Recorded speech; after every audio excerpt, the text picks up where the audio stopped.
Hola a todos, soy Diana Brown, consultor de divulgación dinámica. Les damos la bienvenida a DDF Televisión, un nuevo formato que consiste en una serie de entrevistas docentes en donde ampliamos la formación contenida en nuestro campus virtual de la mano de un experto.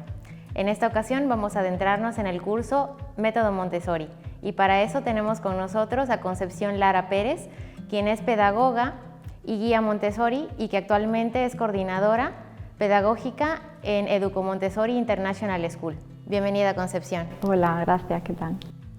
Bien, mira, vamos a comenzar con algo que todo el mundo habla sobre el método Montessori y se dice que el método Montessori es tanto una filosofía como una metodología educativa, pero ¿realmente nos podrías decir cómo surge el método Montessori? Mira, pues el método Montessori surge como una revelación a la educación tradicional que había en aquel momento, hace más de 100 años, en la que los niños únicamente aprendían de forma muy limitada, como que la información solamente le llegaba a través de recursos limitados, que en aquel momento era información oral o si ya sabían leer y escribir, pues leer y escribir. Después, por otro lado, también surge como una forma de dar respuesta a unos niños y niñas con discapacidad, que en aquel momento tampoco tenían recursos educativos, solamente se les atendía desde la medicina, desde la parte educativa no se les trataba. Y surge una mujer visionaria, que fue María Montessori, que empezó a incluir en la escuela aspectos que son relevantes para nuestra sociedad, que también lo son actualmente y que en aquel momento fueron toda una innovación, como por ejemplo la educación inclusiva, es decir, la educación de estos niños con discapacidad dentro de un aula con niños y niñas neurotípicos, la ecología, por ejemplo, ella estaba muy pendiente de incorporar toda la parte de reciclaje, de cuidado de la naturaleza, de reutilización, eso hace más de 100 años era impensable, atender a diferentes ritmos, a las diferentes necesidades de los niños, tener una mirada respetuosa. Entonces surge eso, ¿no? Como incorporando un montón de cosas nuevas que eran completamente innovadoras en aquel momento. Después ella, María Montessori, tenía diferentes formaciones, o sea, se formó en diferentes disciplinas, porque ella tenía un compromiso muy importante no solo con el niño y con la niña, sino con la humanidad. Ella le tocó vivir diferentes guerras mundiales, estuvo en diferentes guerras mundiales, y vio cómo las ciudades, después de las guerras, costaba muchísimo trabajo reconstruirlas y sobre todo a nivel psicológico, los niños, las niñas, los adultos que pasaban por esas guerras se quedaban completamente destrozados, a nivel emocional, y entonces ella veía que los estados no eran capaces de recuperar un país después de una guerra, que realmente era como retomar y retomar, pero no había una curación, no había... Y a ella eso le impresionó mucho, entonces tuvo como un compromiso con ella misma de intentar conocer al ser humano en todas sus vertientes, ¿no? Desde diferentes disciplinas, para intentar dar solución a eso que ella vivía como un problema real porque lo había vivido, ¿no? Entonces, por ejemplo, estudió medicina y de ahí imaginaros todas las necesidades físicas que fue capaz de detectar en los niños, ¿no? La higiene, que en aquel momento estaba bastante abandonada, la malnutrición, la alimentación, que tampoco era muy sana. Además estudió antropología también, por ver un poco las necesidades culturales, las necesidades sociales. Fue maestra, por supuesto, también, y luego además estudió ingeniería, que eso también le dio una visión muy amplia, o sea, que parece que no está relacionado, pero gracias a que estudió ingeniería pudo hacer materiales para dar respuesta a cada una de esas necesidades que ella iba detectando. Y toda esa obsesión por conocer, como te decía, iba siempre enfocado a parar guerras. ¿Y cómo se paraban las guerras? Lo que ella pensaba, si llegamos al adulto llegamos tarde, tenemos que ir al niño, que son los cimientos del adulto. Ella decía que el niño era el padre del hombre, porque no había ningún hombre en el mundo que no hubiese sido ante un niño. Entonces fue la primera persona que puso el foco en que cuando tú quieres sanar a una persona no puedes irte a la adultez, sino que tienes que ir a la niñez, ¿no? a cuando la persona se está desarrollando. Desde esa idea que tenía, se pone en práctica el método Montessori en una escuela, en la primera casa de niños que fue en San Lorenzo y que fue un encargo de un arquitecto. El arquitecto iba a montar un edificio, ya se había escuchado un poco hablar de Montessori por un trabajo que hizo en el hospital con niños con necesidades educativas especiales que luego superaron unas pruebas de formación reglada con muy buenísimos resultados. Y entonces fue a hablar con ella y le encargó gestionar la casa de niños, ¿no? De niños de 3 a 6 años. Y la motivación de este hombre no era un amor hacia los niños, porque en principio a este hombre los niños le daban un poco igual. Lo que él quería era que no destrozaran el edificio, o las nuevas casas, las nuevas viviendas, el barrio, porque en aquel momento no había educación infantil. Los niños pequeños de estas edades y las niñas solían estar en la calle. Y había además un concepto de niños, pues niños en la calle, mocosos, que molestan, o sea, había una no había una dignificación de la infancia, ¿no? No se les trataba bien. Entonces era una forma de tenerlos recogidos en el edificio para que no lo destrozaran. Entonces ella lo primero que tenía era una casa, un local en el edificio, con unas cristaleras que daban a la calle, de allí del mismo barrio, y mesas altas, sillas altas, o sea, lo que iba pudiendo tener, pues lo tenía un poco lo que le ofrecieron. Y entonces ella se dio cuenta de que si el niño no se podía colocar bien, no podía estar sentado bien, no podía estar a gusto, no podía enseñarle nada, porque no. Entonces de ahí surge, por ejemplo, pues mesas pequeñitas, todo adaptado al niño, sillas bajitas, ¿no? Que primero se sientan seguros y a gusto y cómodos. Después detectó toda esa parte que hablábamos de malnutrición, de pocos cuidados, la higiene. Eran niños que no cuidaban las cosas, o sea, realmente no tenían un amor hacia los objetos, eran como muy descuidados. Y ahí pues era un poco lo mismo, era como, ¿cómo les voy a educar sin lo básico, ¿no? Lo básico que es una higiene, pues llegamos y nos lavamos las manos. ¿Y cómo nos lavamos las manos? Vamos a hacer una presentación, o sea, te voy a presentar, te voy a mostrar cómo me lavo las manos yo, para que luego lo hagas tú, y con unos pasos, y así se generó la parte de vida práctica. Bueno, y en esa casa de niños, en esa primera casa de niños, fue donde se fue forjando esos primeros principios de la pedagogía Montessori. Al tener la cristalera, que todo se veía, que los niños salían de esta casa de niños, llegaban a sus casas y le decían a sus mamás y a sus papás lo que tenían que hacer para tener la ropa doblada, para tener la cama hecha, para tener la mesa limpia, cómo se ponía una mesa, cómo se recoge una mesa. Llegaban tan ilusionados y luego por otro lado sacaban muy buenos resultados en las pruebas regladas. Entonces eso captó el interés de un montón de personalidades de la época y se empezaron a interesar, por ejemplo, Graham Bell o Thomas Edison financiaron un montón de escuelas Montessori porque el aprender manipulando, el aprender tocando era como algo muy novedoso y muy necesario desde el punto de vista de un ingeniero o de un inventor, que si no experimenta, no prueba, no. Entonces eso le llamó mucho la atención. Después ella estaba muy enfocada cuando le preguntaban, pues ella iba contando un poco sobre el método.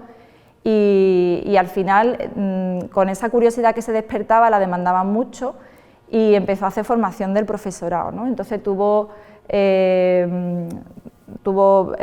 alumnos como Piaget, como Anna Freud, y claro, eso también al final, las teorías del desarrollo cognitivas, por ejemplo, de Piaget, o las teorías de Vygotsky de la zona de desarrollo próximo, todo está muy relacionado con todo lo que absorbieron de María Montessori. Y esa fue un poco la trayectoria del método en aquel momento, ¿no? que al final es como muy actual, después de 100 años que lleva, y seguimos en las mismas. O sea, ella siempre decía que de las mejores universidades salían los mejores médicos, los mejores abogados, pero que no salían hombres que fuesen capaces de parar una guerra o de gestionar una guerra. Y es que al final es todo como muy actual, ¿no? Como que estamos siempre, como siempre es lo mismo, ¿no? La violencia, el bullying en las escuelas, falta como mucho trabajo emocional. Y luego hay una cosa del método Montessori que también es muy curioso, es que ella jamás lo llamó el método Montessori.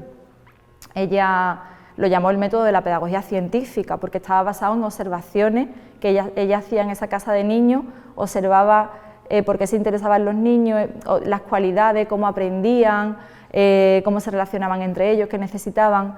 Y ella siempre decía, no me sigan a mí, sigan al niño. Y para las guías Montessori eso es una máxima, o sea, tú tienes la pedagogía, el método, tus herramientas, tus instrucciones, pero tienes siempre que mirar al niño, sigue al niño, ¿no? Y otra cosa que ella también le daba mucha importancia es que cuando se aplicaba el método Montessori, claro, a lo largo de la historia, pues ella también, como seguía muy activa, ella iba por diferentes colegios en diferentes partes del mundo, cuando le tocaba salir de su país por una dictadura o lo que fuera, ¿no? Pues, o por difusión del método, por formación, ella salía. Entonces a ella le llegaban también muchas críticas de que el método Montessori pues que no funcionaba, o que no era exitoso, o que no era lo que le habían contado, o tal, ¿no? Entonces ella también le daba mucha importancia a que una cosa eran los principios de la pedagogía Montessori y que otra cosa era el método Montessori, ¿no? Que era un poco lo que ella daba como unas instrucciones muy claras de lo que había que hacer y tal. Y ella lo comparaba con una receta de cocina, ¿no? Decía, si tú coges unos ingredientes para hacer un resultado, pero te faltan ingredientes, el resultado no es el mismo. Entonces, bueno, ella, ese compromiso con la formación directa de guías Montessori o de formar a maestros para que aplicaran el método en la escuela, era un poco por garantizarse esa parte, ¿no? Que el método pues siguiera año tras año aportando sus virtudes a cada vez más niños y más niñas. De acuerdo, Concepción. Has tocado, bueno, un indicador muy importante, ¿no? La edad o desde cuándo empezó el método Montessori, desde hace más de 100 años, ¿no? Y bueno, notamos que bueno, el método Montessori, a pesar de tener más de 100 años, como bien comentabas, sigue siendo un método progresista y popular, ¿no? Pero realmente, ¿por qué? O sea, ¿por qué crees tú que el método Montessori sigue vigente hasta estos días y presente? Yo creo que porque, o sea, básicamente porque responde a lo que necesita el niño. Tiene unos materiales muy cuidados, muy pensados, en los que el niño todo lo aprende a través de la experiencia, del sentir, del tocar, y tienen la cualidad de hacer concreto lo abstracto, o sea, conceptos que en principio son abstractos, ella lo hace tangible, que el niño lo pueda tocar. Y esto al final está avalado por la neuroeducación, ¿no? Por las neurociencias. Es una parte de la que, o sea, una de las cosas que dice la neuroeducación es que el niño para aprender tiene que experimentar, tiene que manipular, entonces ahí ya se abre como una vía muy grande, ¿no? El aprender el conocimiento a través de las manos. Un ejemplo de lo que te comento, de hacer tangible conceptos abstractos, pues por ejemplo este material que es el sistema decimal, el niño primero siente y manipula y después ya absorbe el término o el concepto, ¿no? Entonces aquí tenemos una unidad, una decena, una centena y un millar. Entonces primero la guía lo que le hace al niño es decirle, mira, aquí cuántas bolitas hay o qué puedes observar, y el niño te dice, pues una bolita, una, vamos a contar cuántas hay aquí, y entonces el niño va contando hasta 10, 10, y aquí cuántas habrá, y empezamos a contar y contamos hasta 100, y aquí cuántas habrá, y ya le vamos dando vueltas, las va mirando, tal. Cuando ya lo ha manipulado, lo ha sentido, se ha interesado por el material, le doy el nombre, pues esto es una unidad, porque hay una, estos son 10 y se llama decena, aquí hay 100 y se llama centena. Entonces ya estamos relacionando conceptos desde la experiencia, o sea, de lo concreto a lo abstracto, ¿no? Es simplemente un ejemplo. Cuando un docente, un educador, un terapeuta empieza a informarse un poco de qué es lo que la neuroeducación o la neurociencia, bueno, no sé, neuroeducación porque no lo traemos a nuestro ámbito, porque bueno, al final sí que la neurociencia ha dado muchas pistas ahora, bueno, hace poco, porque son estudios relativamente nuevos, de cómo se aprende, qué necesita el niño para aprender y qué procesos son los que se ponen en marcha cuando se aprende, ¿no? Entonces, cuando empiezas a investigar, pues te dice, por ejemplo, que el niño necesita emocionarse para aprender, que el niño y la niña necesita moverse para aprender, que necesita tocar, que ya está confirmado que el aprendizaje procedimental, que sí que ya venimos muchos años escuchándolo, ¿no? Que hay que aprender haciendo y que ahí la curva de aprendizaje es mucho más alta. Son un montón de cosas que sabemos que hay que hacer, que hay que respetar los ritmos, que hay que respetar los diferentes intereses de los niños y de las niñas, que hay que atender a las inteligencias múltiples. Vas captando un montón de información que te va dando pistas de qué es lo que tengo que hacer, vale, pero ¿cómo lo hago? Entonces, cuando empiezas a investigar en ese cómo lo hago, resulta que ya hay un método, que es el método Montessori, que lleva más de 100 años y que esta mujer hace 100 años, ella sola, sin poder poner mecanismos, ¿no?, a los niños de cómo aprenden y voy a estudiar cerebro y todo lo que tenemos ahora, pues ella misma, simplemente con la observación, fue capaz de ir haciendo descripciones de todas esas cosas, ¿no?, del aprendizaje a través de la sorpresa. Pues en la educación Montessori hay muchas cajas que están cerradas para despertar el interés del niño y que cuando tú te acercas al niño o a la niña para mostrarle un material le puedes decir, ven, ven, que te voy a mostrar una cosa que he visto que te has acercado, que tienes mucho interés en conocer, y el niño ya va para abrir la cajita a ver qué se encuentra, ¿no?, y lo que hay dentro de las cajitas se va cambiando, entonces no siempre hay lo mismo, y bueno, eso ya estaba escrito, ya estaba descrito.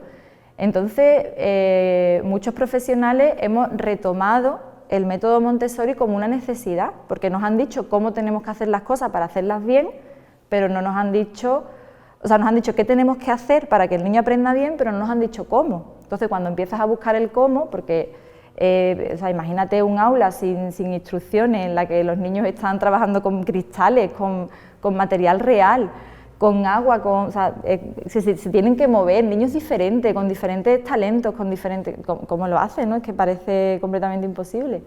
Y el método nos da esas instrucciones, de cómo se tienen que hacer las cosas.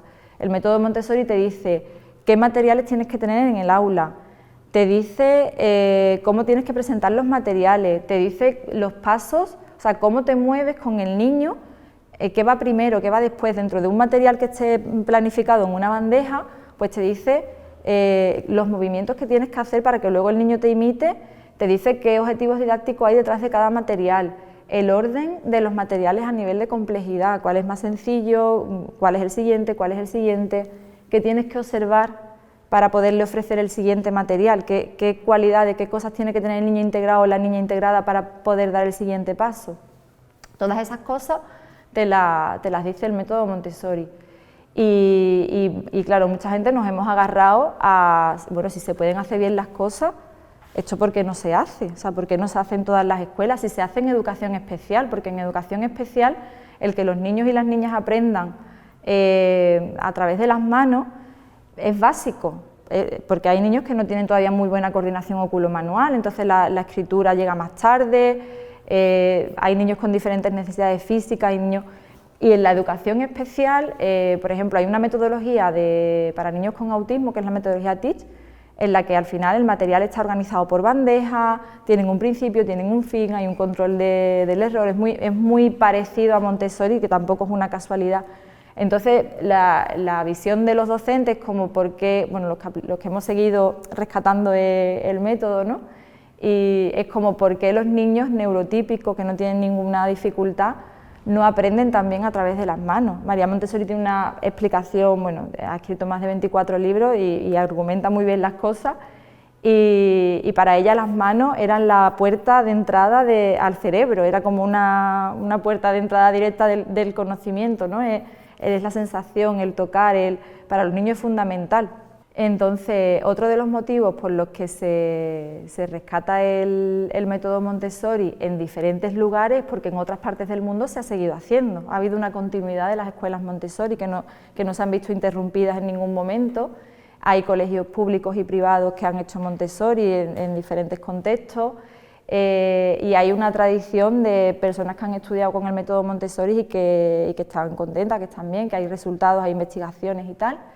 Y bueno, aquí es verdad que en España ha habido un parón y suena como algo más novedoso, pero sí que tiene también mucho que ver la historia y la historia política, y bueno, igual que ha pasado en España, ha pasado en otros países, que bueno, que al final en las escuelas Montessori se educan niños y niñas con criterio, se educan niños y niñas en libertad, y ha habido un momento de la historia en la que todos los niños y todas las niñas, lo ideal es que cuando ya fueran adultos fuesen capaces de seguir un patrón, ¿no?, de hacer todos lo mismo, de ser más dóciles o más fácilmente.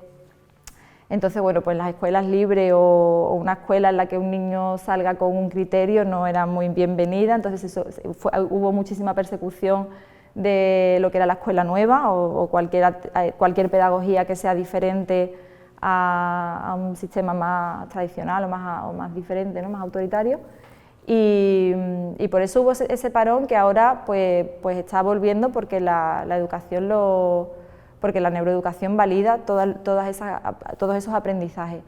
Y luego te decía que era una educación que va directamente a las necesidades del ser humano. La educación Montessori es una educación para la paz, por eso se mezclan edades en el aula, para que surjan conflictos y haya muchos modelos entre otras cosas, ¿no?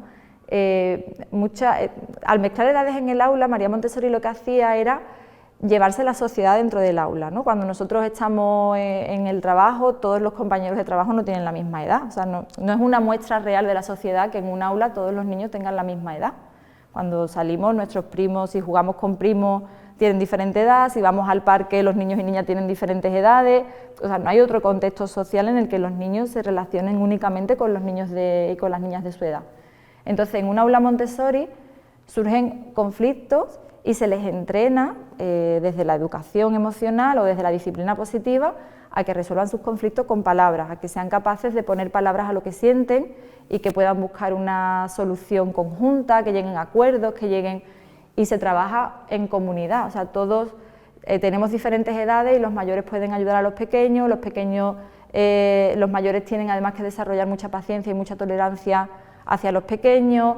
Hay un movimiento real en el que se pueden resolver conflictos. En un aula más tradicional, en el que todos los niños siguen a la docente o al docente, todos están haciendo lo mismo, y si hay un conflicto, el docente o la docente interviene de inmediato y lo corta porque tiene que seguir con la clase. Entonces se dan muy pocas oportunidades de que los niños integren una convivencia pacífica, ¿no? Y de que desarrollen herramientas para eso.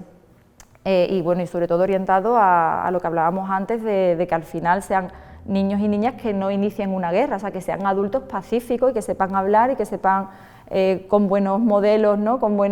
Desde la disciplina positiva, qué siento y cómo lo podemos solucionar, ¿no? Con palabras. Después era una educación para la vida. Ella decía que la educación Montessori lo que hacía a los niños era mostrarles el mundo y mostrarles el mundo de verdad. Entonces, un ejemplo que te pongo, pues, por ejemplo, aquí en el aula ves que hay muchas plantas, es como que parece más una casa, ¿no? que un cole. Y tiene mucho sentido porque ella, no sé, por ejemplo, para estudiar las partes de la planta, por ejemplo, ¿no? Pues ella decía, bueno, pues no le podemos enseñar las partes de la planta a un niño en un cuaderno escrita y dibujamos la planta y esto se llama así, no.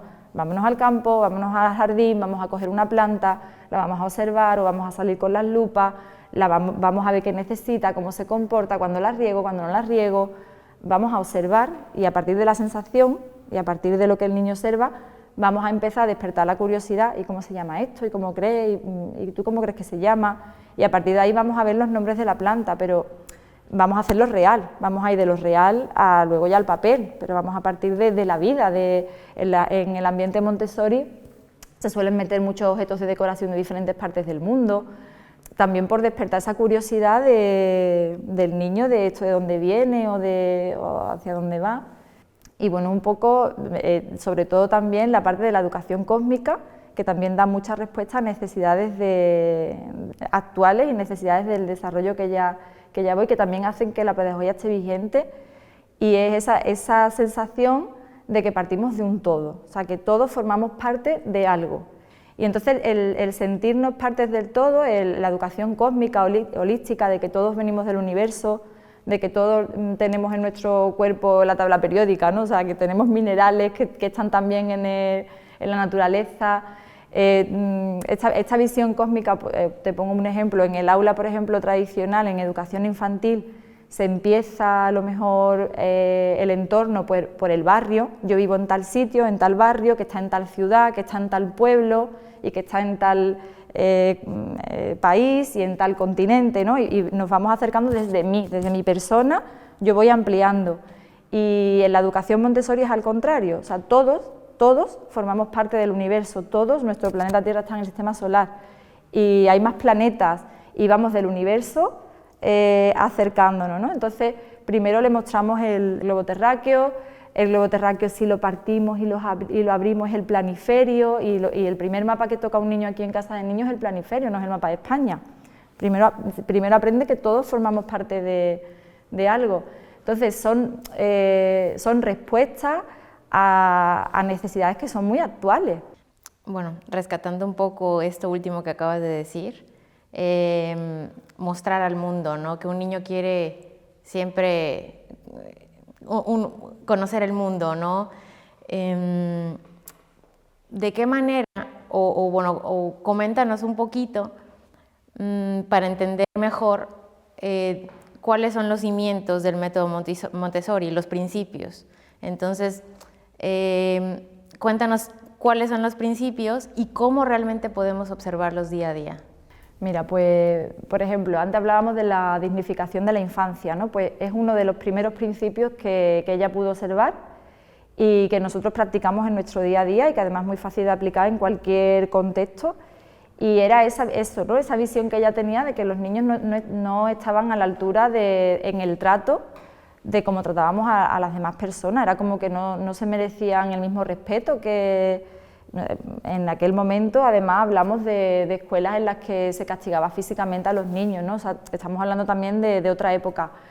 Pero bueno, ella lo traslada, por ejemplo, le llamaban mocosos a los niños, ¿no? Y entonces ese sería el primer principio, ¿no? La dignificación de la infancia, el respeto absoluto por el niño. Le llamaban mocoso, entonces ella ¿qué hizo? Dijo, bueno, si yo os muestro cómo hay que sonarse los mocos, un adulto ya nunca te va a poder decir mocoso, porque tú ya no vas ahí con tus puños llenos de moco, no vas ahí, ¿no? Es algo que están ahí los pobres combatiendo con los virus.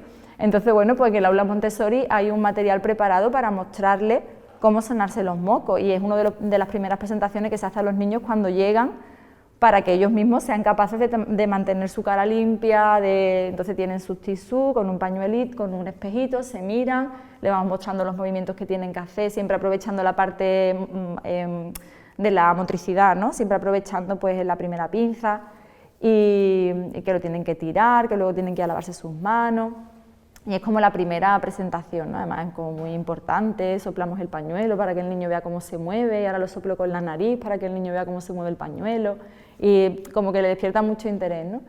Y luego el contacto físico, por ejemplo, yo, como te decía, he estado en diferentes ámbitos educativos, ¿no? Y era como muy típico coger al niño y ponértelo aquí sin avisarlo, ¿no? Y tú ya te ibas, o como mamá o como papá, ¿no? Cogemos al niño, me lo llevo, lo monto en el coche, ay, ¿qué tal? No sé qué, ahora te subo, te baño, es como un ritmo, ¿no? Así muy... Y no le vamos avisando del contacto físico y del porqué, ¿no? Nosotros como adultos, imagínate que yo ahora me levanto y te cojo en brazos sin avisarte, ¿no? Es como muy invasivo. Y entonces una de las cosas que nosotros hacemos para respetar ese principio es siempre avisar del contacto físico y esperar siempre una invitación a ese contacto físico. Entonces, si yo veo que el niño necesita un abrazo porque lo veo triste, yo primero me acerco, me agacho, le pregunto cómo está, qué le pasa, y le pregunto, ¿quieres un abrazo? Y entonces le doy un abrazo. Después, otro de los principios, por ejemplo, es la repetición del ejercicio. Ella en Casa de Niños observó que los niños tenían que repetir las cosas, o sea, tendían a repetir las cosas una y otra vez, una y otra vez, una y otra vez, hasta que ellos mismos la notaban o sentían que lo habían adquirido por completo, ¿no? Entonces, una de las cosas que observó fue con este material, que es el cilindro con botón.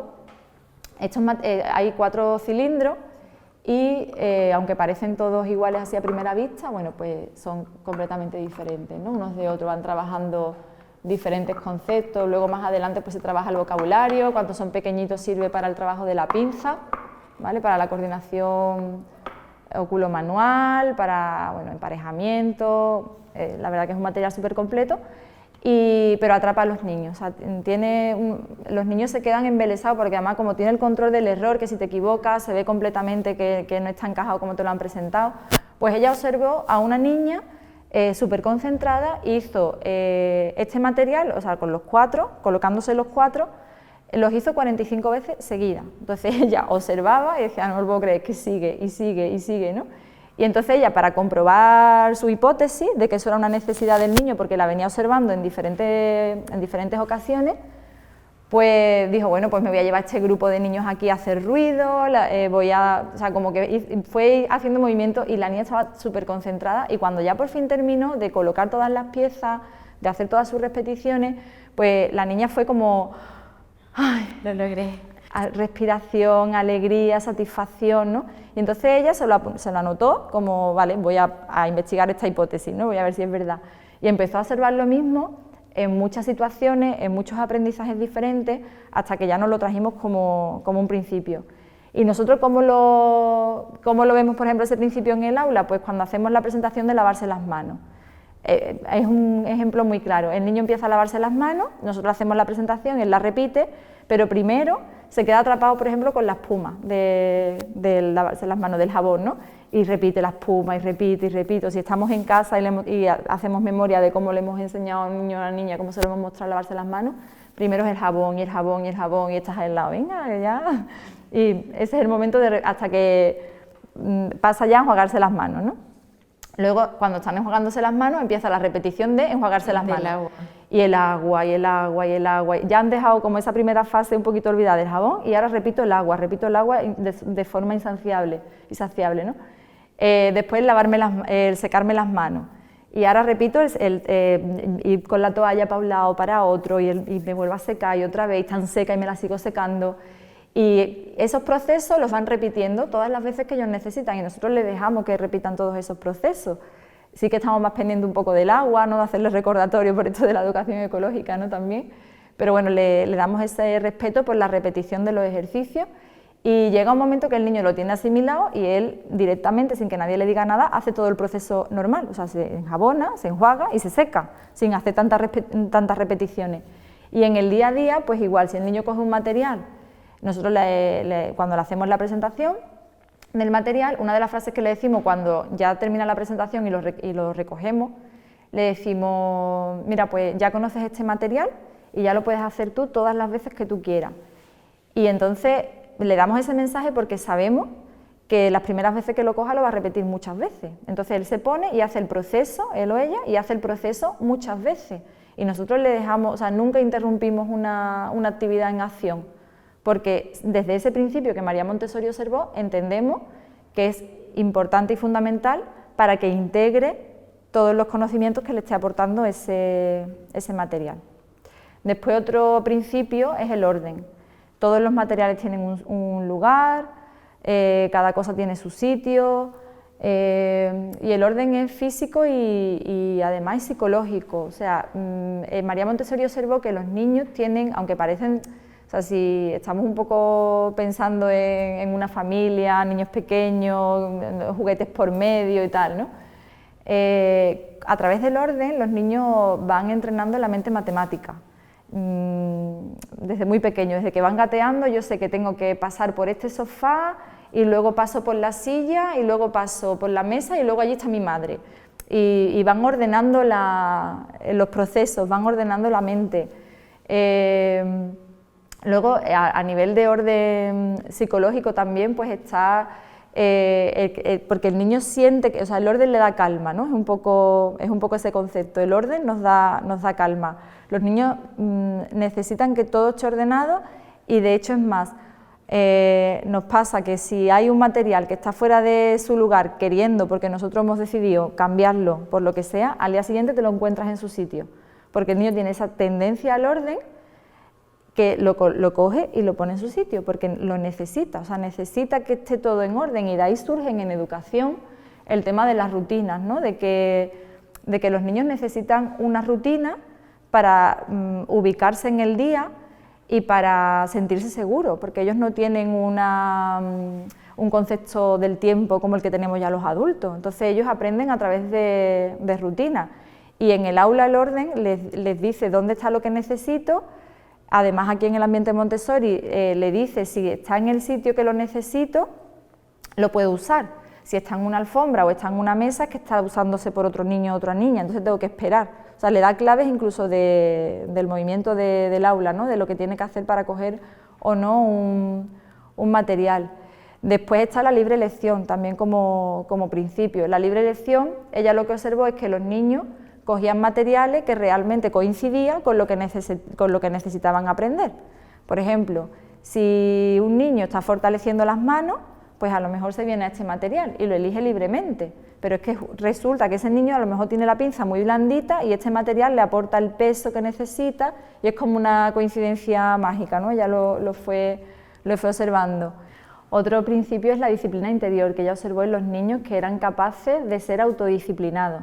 Entonces, bueno, hay un ejercicio, por ejemplo, tenemos una elise, en la que se hacen diferentes ejercicios del silencio, se hacen ejercicios de autocontrol del movimiento, de forma que los niños poco a poco van integrando todo eso, se van dando cuenta de que es necesario caminar despacio por la clase, van viendo lo que la disciplina, lo que es la autorregulación les aporta, y entonces ellos mismos son capaces de saber qué pueden hacer y qué no pueden hacer, sin que un adulto se lo diga, simplemente desde la experiencia y desde la práctica diaria.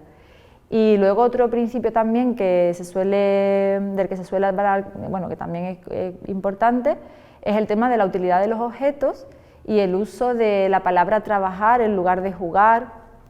María Montessori observaba que los niños los juguetes pues lo manipulaban y lo dejaban, pero que los materiales que realmente les resultaban interesantes pues sí que trabajaba mucho con ello. Entonces a partir de ahí pues ella fue poco a poco retirando cosas que eran más tipo juguete y fue dándole ese nombre a vamos a trabajar en lugar de vamos a jugar, para dignificar ese trabajo que hacen los niños, que es formarse a ellos mismos como personas, ¿no? Que al final es el trabajo más importante que van a hacer en sus vidas, el desarrollarse como personas. Y bueno, ese es un poco los principios así como más importantes, que dentro de un montón de principios que hay que tener en cuenta, pero bueno, esos son como los más importantes. Muchas gracias, Concepción. Ahora sí que no me queda más que agradecer por toda la información que nos has proporcionado el día de hoy. Y bueno, esperamos que también haya sido de su interés. Y si tienen alguna duda, no duden en enviarnos un mensaje a nuestro correo electrónico info.ddf@divulgaciondinamica.es o a través de nuestra web divulgaciondinamica.es, en donde estaremos encantados de atenderles. Y esperamos verles nuevamente en nuestro próximo video. Gracias, no se lo pierdan.